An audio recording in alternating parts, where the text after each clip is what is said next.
Saudara-saudari, selamat berjumpa. Saat ini saya ingin mengajak Anda merenungkan adorasi sebagai saat kita berdoa dengan tidak jemu-jemunya. Saat kita berdoa dengan tidak jemu-jemunya. Tuhan Yesus dalam Injil Lukas bab 18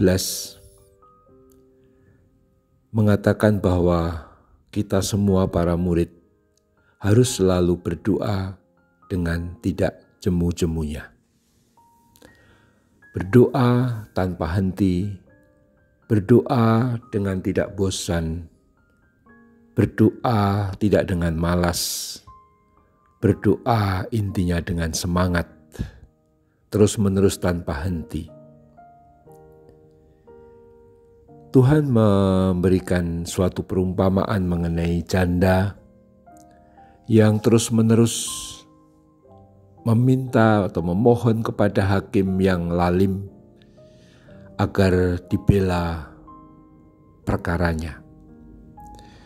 Hakim yang tidak punya rasa takut kepada siapapun, bahkan kepada Allah,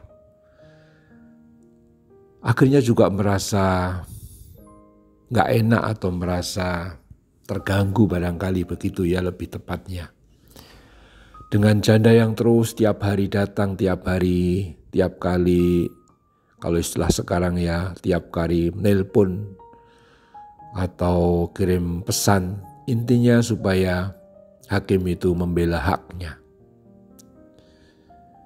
Hakim itu kemudian menolong janda itu, bukan karena dia mengasihi atau karena mau berbuat baik, menolong, tapi karena tidak ingin diganggu lagi. Jadi motivasinya memotivasi gak bagus. Tetapi kemudian kalau itu dikatakan oleh Tuhan dalam rangka menjelaskan doa yang tidak jemu-jemu, mau mengatakan begini. Hakim yang jahat, yang tidak punya rasa takut kepada Allah, tidak menghormati siapapun, pun akhirnya mengabulkan permintaan janda itu.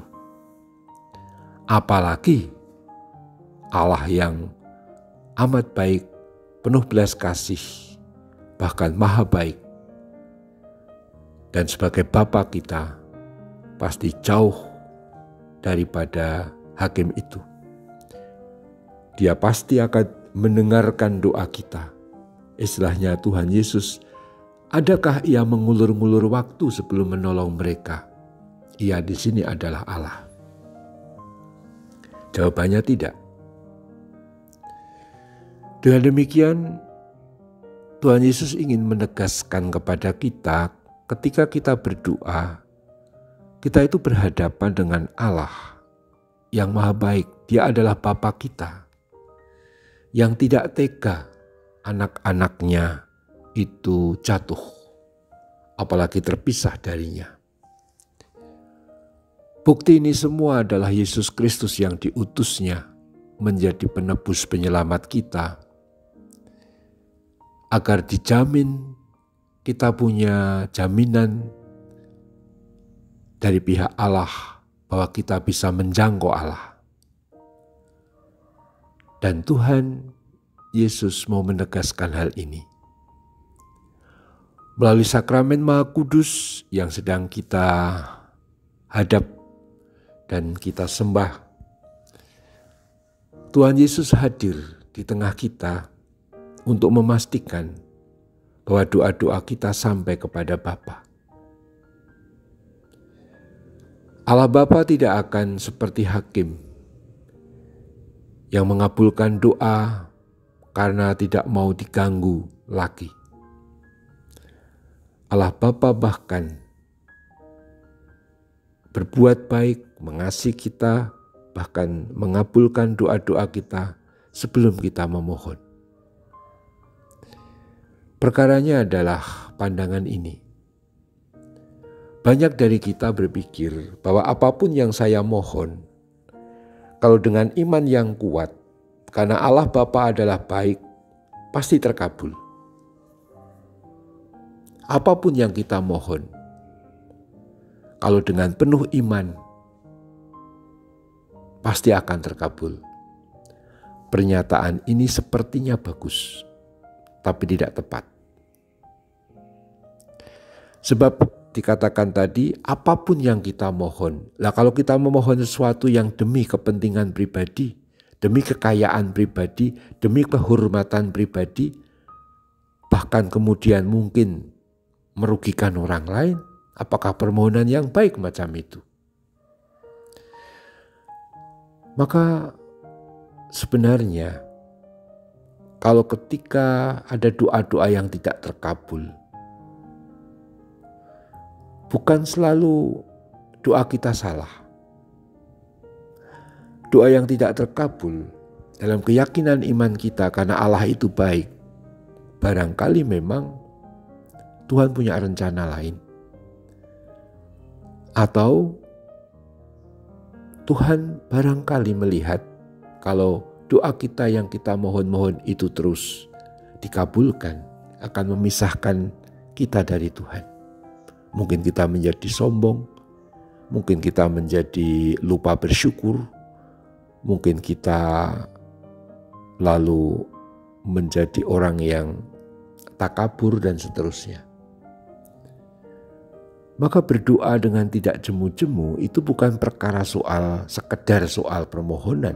Apa yang kita mohon, apapun itu terus-menerus kita sodor-sodorkan kepada Tuhan.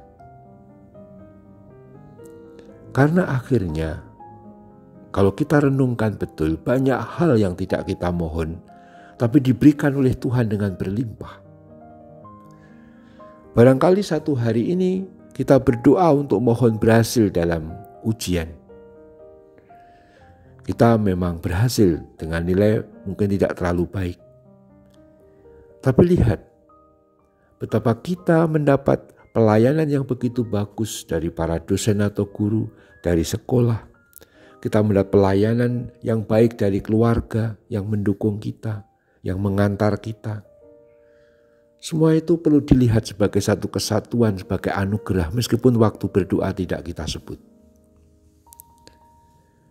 Maka berdoa dengan tidak jemu-jemu melalui adorasi lebih suatu penyerahan diri yang terus-menerus. Agar rencana Tuhan dan kehendaknya yang terjadi, seperti doa Bapa kami itu, terjadilah kehendak-Mu. Marilah kita belajar dengan baik, bahwa Allah begitu baik, bahkan mengabulkan semua doa kita yang memang sesuai dengan rencananya. Dan terutama apa yang diberikan Tuhan, entah kita doakan atau tidak, selalu bermakna kita tidak terpisah daripadanya. Dan itu jauh lebih penting. Dan adorasi adalah tindakan doa untuk mengalami hal itu. Karena Kristus hadir untuk kita 24 jam setiap hari. Terpujilah Tuhan kita Yesus Kristus untuk selama-lamanya. Amin.